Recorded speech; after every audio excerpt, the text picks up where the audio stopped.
So welcome to the video everyone. Now if you clicked on this video, that means one thing: you're thinking about learning FPV.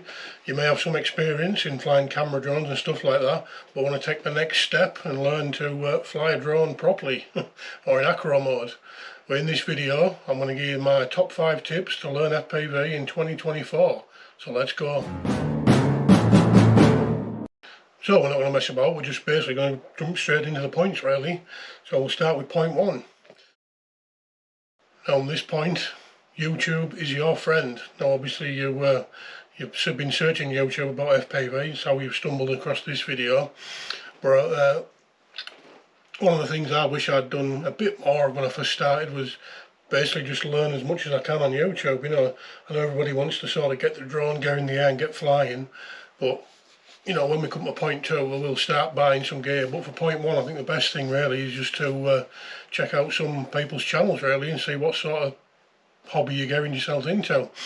You know, people like Joshua Bardwell, Mads Tech, Nick Burns, people like that. You know, they give you your detailed instruction, informative sort of videos. You know, then you get people like Bot Grinder and It's Jack and Mamba, you know, guys like that do more, well, and me really, do more sort of vlog style videos, you know, just going out to a place and flying and recording it when you're out. So yeah, point 1, learn as much as you can from YouTube. Now point 2 in our 5-point plan is where you're going to have to spend a bit of money to start with, and that's by picking your controller. Now the reason I said just to buy your controller first is you can actually learn to fly on the sim before you spend any money, you know, on thousands of pounds worth of video systems and goggles and stuff like that. So my first thing I'd do is buy a controller.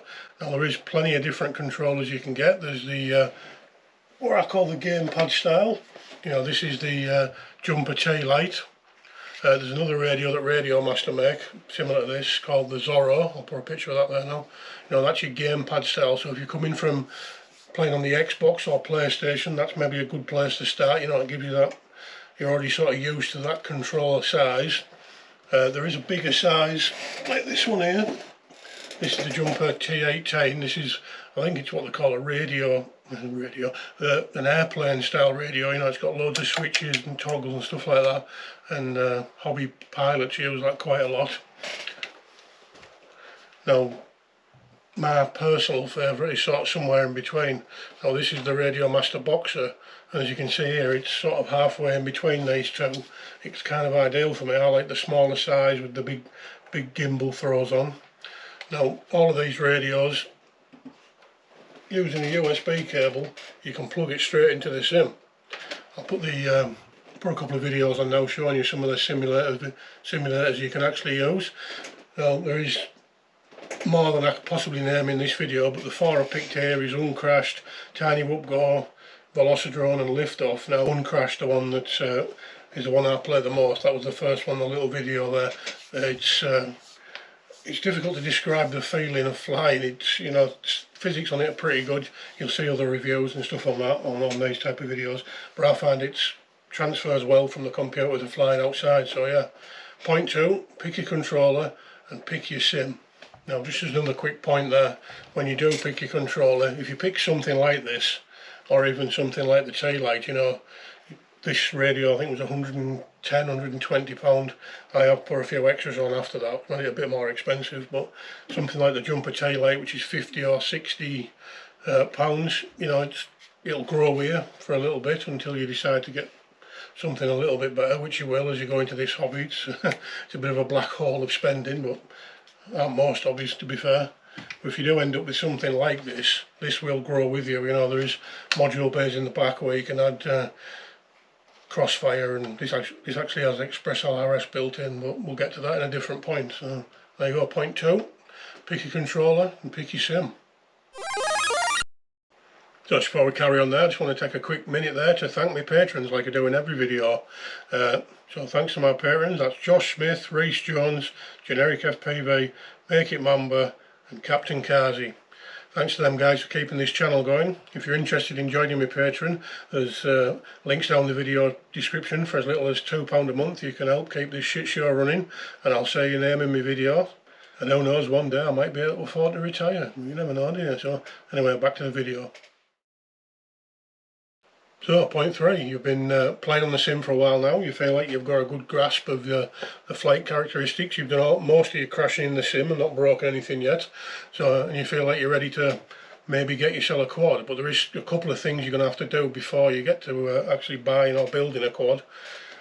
And they are deciding on your video link to start with, whether you're going to go analog, digital, yeah, well, analog or digital, it's the only two there is, but there's a few permutations amongst that. You've got DJI, DJI-03, HD0, Walk Snell, and good old analog. Now, most people in this hobby, when they do first start, do start on analog. And I did, and this was a couple of years ago now. And the main reason behind that is it's a lot cheaper. You know, you're talking, I mean, these goggles are still 300 quid, you know, it's not cheap, but it's cheaper compared to some of the digital systems. You know, your video transmitters on analog maybe cost 30 quid, whereas your DJI ones, your Vistas and stuff like that, and cameras cost north of 100, you know, so it's not cheap. Now, whether you go DJI, analog, HD0 or Walk Snail, kind of depends on what you're after. You know, with your analog systems you do get low latency or fixed latency. With your DJI, your Vistas and your 3, you do get a lot better video picture in the goggles themselves, whereas analog tends to be like old TVs. The easiest way to explain it really, the further you go away from yourself, the more break up, the snow effect you get in the goggles. Don't get me wrong, digital does break up, or it breaks up in a different way. You tend to get stuttering and a bit more lag and stuff like that. But you know, with the newer systems, I mean, I only have the V2 goggles, the new DJI 03, I say new 03, it's been out for a good while now, but 03 has extremely good picture quality. I think you get 1080p in the goggles, and the penetrations are incredible through bandos and stuff like that, so you don't really need to worry that way. Also, the new Walk Snail that's just come out, I think the is it the Moonlight camera or something like that, you know, and the new Walk Snail goggles, they're again not cheap, but video quality is far superior to analog and even to HD0, so it's kind of dependent on what you want really. So the other part 3 really is your control link, and this kind of ties back into point 2 what I made earlier on when you're actually choosing your controller. Now, a lot of controllers now, well, actually you can buy them with what I use, the main one is Express LRS, but as I said before, you know, most controllers now have a module bay on the back, so if you like the radio but didn't want to use Express LRS and wanted to use Crossfire for instance, you know, you can put a Crossfire module on the back. There's pros and cons between both.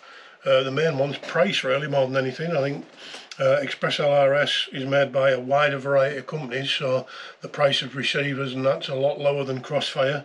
But again, Crossfire's a proven technology, you know, it's been out for a number of years now, and it's got a good reputation for having a stable connection and going long distances and stuff like that.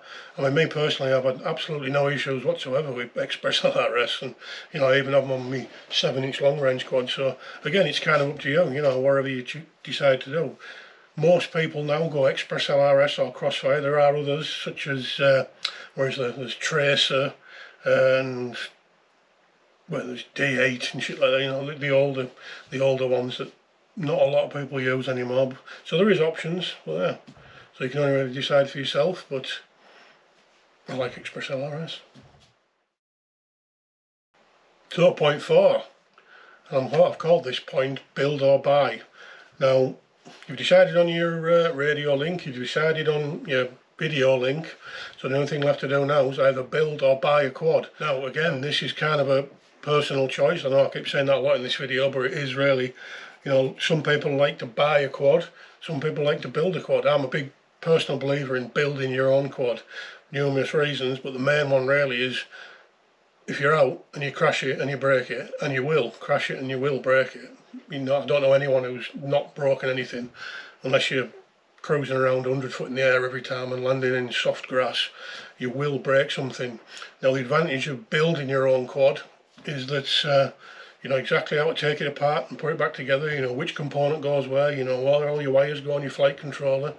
You know, these video systems, like we talked about in the previous point, you know, they're not invulnerable. They do break from time to time. So if you smash a camera lens, you're going to need to know how to repair that, or take your camera out and place it with a new one.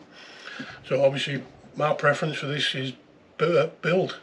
But don't get me wrong, again, some people don't want to do that. They just want to buy a quad and go out and fly it. And there are great options for that. You know, iFlight make, I think the Nazgul, and I don't know if they still do it, but there used to be a Diatone Roma F5, was a decent quad a few years ago. So I'm a bit out of touch with buying them flies because you know I build my own. But I'm going to slightly contradict myself now in this part.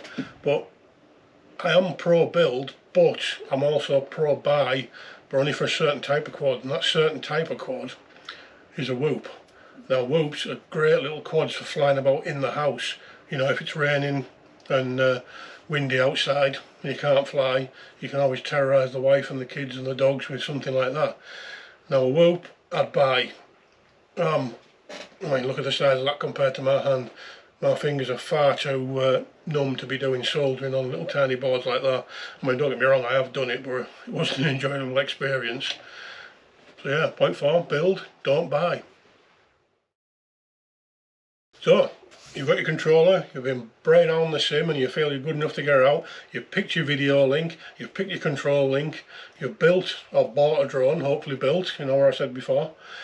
So point 5, and I think this is the most important one, find friends to fly with. When I first started this hobby, I must have been flying for a year, yeah, probably a year by myself.